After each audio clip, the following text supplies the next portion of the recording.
Terri-Lynn Duque recently wowed the attendees at Smart Energy in Halifax and her talk about the art of collaboration and energy innovation.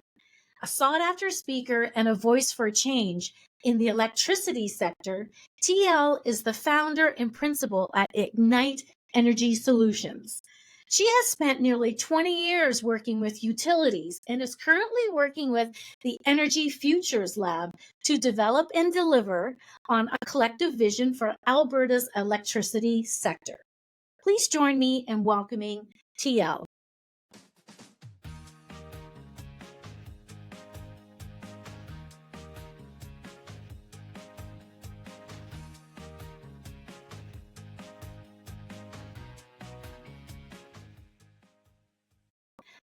Hi, TL. Thanks for joining me today. Thanks for having me here, Maria. I really appreciate it, and looking forward to the conversation. Well, it was amazing because you really wowed the crowds at the Smart Energy event in Halifax, and that's what got me to reach out to you because I wanted to have a further conversation about who you are and what you do because it's really groundbreaking. But first, tell me about your consulting firm. How you help your clients build strategies, that focus on their customers, who would benefit, from net zero, electricity systems.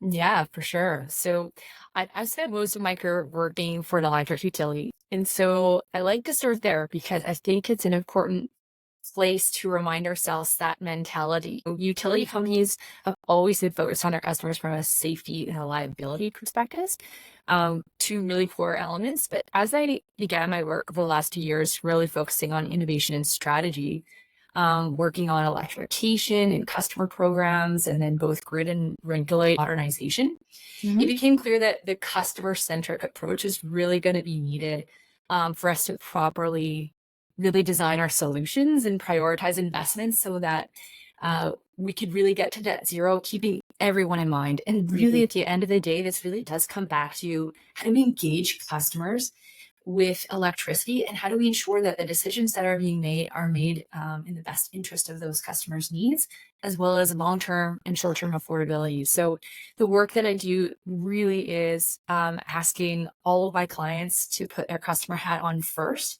to really build their solutions more from the bottom up than the traditional kind of top-down planning mentality that an electric utility would have, looking at things from kind of generation, transmission, distribution.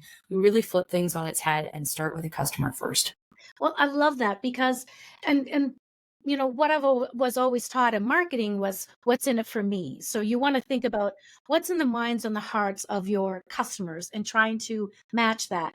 And you're certainly going to win them over. But how do you apply this to, let's say, energy, the leaders in the industry? Yeah, and, I like where you went there, because it's really important to be able to, I think, utilize this Simon Sinek approach, if you've ever heard of that, which Mm. is start with why. It's really understanding your core why. In his theory, that he's proven out is that customers don't buy what you do, they buy why you do it. And so while a lot of companies have focused on their corporate purpose, it's really important for leaders to be able to understand their why as well. And so I work with a lot of teams, really identifying what is it that they're really trying to achieve and how do you bring people along. Leaders in the energy transition, really one of the first core things is focusing on why it is that they're here. And for me, it's really easy for me. You saw at the beginning of my speech in Halifax, I started with my son, because at the end of the day, I think that I'm here to help that next generation, my son and his kids, have, a healthy environment and a clean world that they can live in. Finding that why at the beginning and really being able to lean into that helps us when it comes to those really tough decisions and those trade-offs when it comes to energy transition and those complexities that we have to deal with. I love it. What do you recommend to the energy leaders and how they can build trust and how they can hold each other accountable? And this is a Yeah. good one. And this really starts to lean into not just the why, and the what, but how do we work together? And this is where there's been so much talk. You've heard this word over and over again in the electricity sector is in order to get there, we need to collaborate. And often we find ourselves using that term, but really not using it correctly, almost misunderstanding the meaning of the word. And for us, this is about moving through a spectrum of this idea of turf versus trust, moving from things like our initial communication and coordination into true collaboration. Collaboration really happens when you can, number one, when somebody starts first, you have to offer that olive branch out there in order to build trust, whether it's between two individuals or it's between two companies or a group of people. And one of the ways that you can actually do that is, beyond the trust building exercises that exist out there, is by building something together, by starting with a blank page, looking at a complex challenge and, beginning some kind of, design sprint exercise that you can go through. But it can also be broken down into something really simple. An example of, using an exercise to build something that builds trust that we've used in workshops before is using Lego. Build something that actually resembles the electricity system and then talk about it. It's really interesting how people go back into what their real feelings are about the electricity system, what we're doing here, and how we show up for customers. Just by building exercise like that.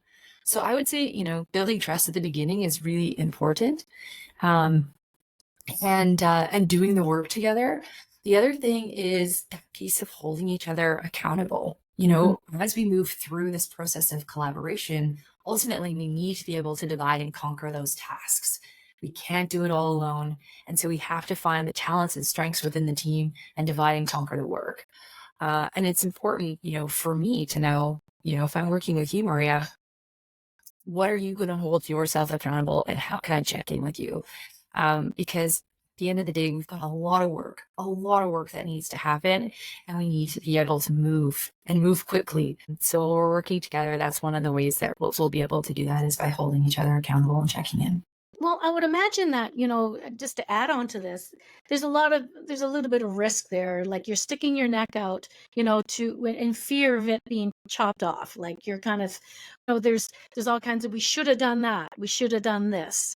Like, I guess that all adds into building a formula where that is alleviated, or what do you have to say about that? Yeah, okay. So the shoulda, woulda, coulda is I almost did a TED talk once called "We Really Should Stop Shining All Over Ourselves." But it's so true that, Yeah. when we think about what we're trying to do here, it's never been done before. And the Mm. way that we've worked in the past is not going to be the way that gets us through this complex energy transition. So applying new thinking is Mhm. important and also really looking at ourselves at what's holding us back. So that fear is very real in terms of this fear of being judged, this fear of making the wrong decision. Even sometimes I think we might have a fear of succeeding because it could become, it's too big for us, too much for us to handle. And so we have to be able to get over that fear and really lead with hope instead of leading with fear. Um, Particularly looking at, regulators, policymakers, and leaders in industry, in utilities, it has traditionally been a very risk adverse environment. Like you said, we talk about safety, reliability being number one. Those have to remain there, but we have to find a way to move through the unknown and the uncertainty and make decisions based on the best information we have today and remain flexible and know that we can shift those decisions. We can shift, the programs that we put in place. We can shift some of our investments. As those things are changing, the way that we're investing, we're no longer looking at just those long-term 40-year asset type of investments and decisions as leaders. We can all, look at things like non-wire solutions, things like energy efficiency, demand side management programs. And those types of things really do allow us to have that flexibility to hear how things are working with our customers, to adjust along the way. Can you tell us a little bit about your work with the Energy Futures Lab in Alberta? I mean, Yeah, yeah, absolutely. Maybe I'll start by just introducing like who is the Energy what Futures it Lab is. before I talk about the work that I'm doing with them. The Energy Futures Lab is a social innovation lab. They're also a non-for-profit, and they focus their attention on some of the most complex challenges that exist within the energy transition. They've been doing this for a number of years, and they do it through a very large network of energy professionals. We're talking thousands of people that have come together over the years to identify some of the core challenges that are holding us back from moving forward. The social innovation methodology really goes beyond this idea of, technology being the challenge. It really talks about all the other system components, a lot of it being human decision making, that choice to adopt a new technology, as an example, those policies that need to be written and the regulations that need to fall out of those in order for customers to be in a position to adopt new technologies and to make new decisions. And so the lab really takes a look at many different challenges in the energy spectrum through that lens. The work that I've been doing with them is specifically focused on Alberta's electricity future. And over the course of the last year, we've built the largest and most diverse electricity coalition in the province to help build a vision for Alberta's electricity future, to identify the core barriers that exist between where we are today and that future vision, and then to kick off working groups that can really focus on tackling those barriers through small scale project opportunities. Well, I love how you and I had a conversation earlier about, and I never thought about this, was how energy, electricity use can be very different between urban and rural. I mean, and I never thought about that. Like urban people have different use of it, and then rural people. So are you applying or having this approach, at the Futures Lab? Yeah, absolutely. Within the work that we've been doing with the coalition, the first thing that we did when we gathered all of these leaders, each of them from different areas of the energy or the electricity system, so we've got generators, transmission owner operators, distributors, retailers, and then we've got this entire other piece of the coalition that has the non-traditional voices that represent industrial consumers, commercial customers, residential customers, farmers, rural and remote communities. So what we did was we invited all of them to come in and take off their corporate hat and immediately put on customer hat. And so they would represent one of those voices of either industrial, commercial or residential, rural or remote consumers.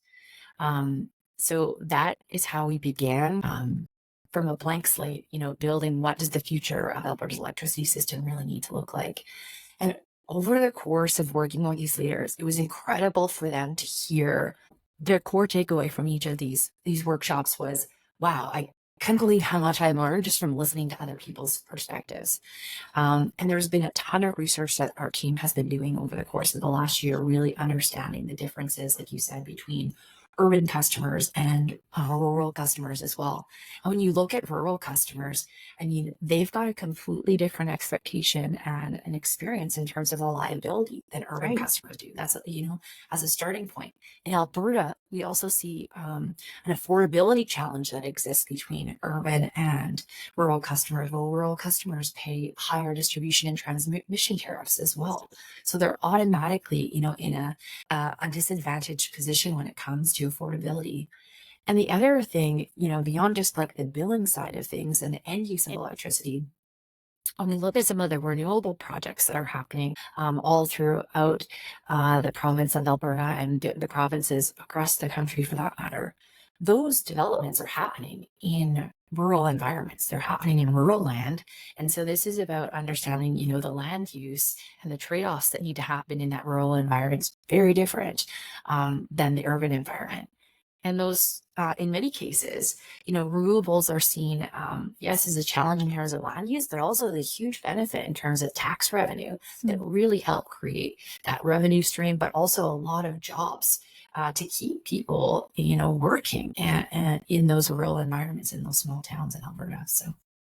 Let's you touched upon this just a couple of minutes ago, and that is around averting risk. No one really wants to be on the defensive. Everyone's very protective.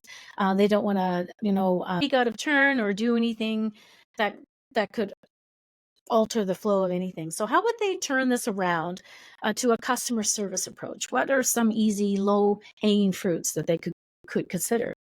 One of the things that I often will talk with my clients about is, what would you do? I mean, what do you need? And think about you, your family, your kids, your grandparents or your parents. Think about your single elderly neighbor down the street from you.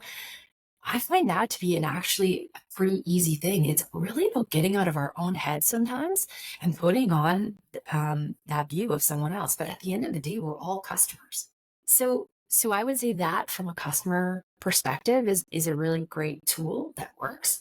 The other piece in terms of risk taking, really, yeah, I think the other piece there is that we also have to get out of our own way a little bit. We have to find that boldness inside of us. We're in leadership positions to make the tough calls. We're in leadership positions to make change happen. And so it's really incumbent upon us to move beyond that fear element that we talked about earlier, and, and really lean in to our position of power and making those calls on behalf of those other folks that don't necessarily have that same seat at the decision-making table. What would you like to leave behind today as a parting thought? Yeah. I would say that it's time for our leaders to come together, to truly find that way to collaborate. And collaboration scales. It can be done between you and I, Maria. It can be done between organizations, as we've seen with the Energy Futures Lab all across Alberta, and it can be done all across Canada. It really is about somebody moving first. It's about utilizing the systems that already exist, the working groups that are already out there, to bring people together to find common ground and to start moving forward, to find something that we can build together, whether it's really small or it's really large and complex. But that movement is really important. And coming back to those fundamentals that we're all human at the end of the day, and people focused solutions are really about us and our families and the longevity of our society. Wow. Now, everybody who listened to this episode now knows why you were so applauded in Halifax at the Smart Energy event. Thank you so much, TL. I love this way of thinking. And, I wish you all the best, with your consulting, but also with the Futures Lab, the Energy Lab. And, yeah, let's keep in touch. I'd love to have you back on sometime. Thanks for your time today. Thanks so much, Maria. I look forward to the next conversation. Thank you, TL, for the awesome conversation we just had. This podcast is sponsored by Smart Energy. They hold energy events in Halifax and in Vancouver. So be sure to sign up to one that's closest to you. There's awesome programs that are there and really interesting people to network with. I'm your host, Maria McGowan. Thanks so much for listening in today. And remember to subscribe through reimaginedenergy.com and sign up for an email or listen or watch to our previous episodes. Thanks again for joining. We'll talk to you next time.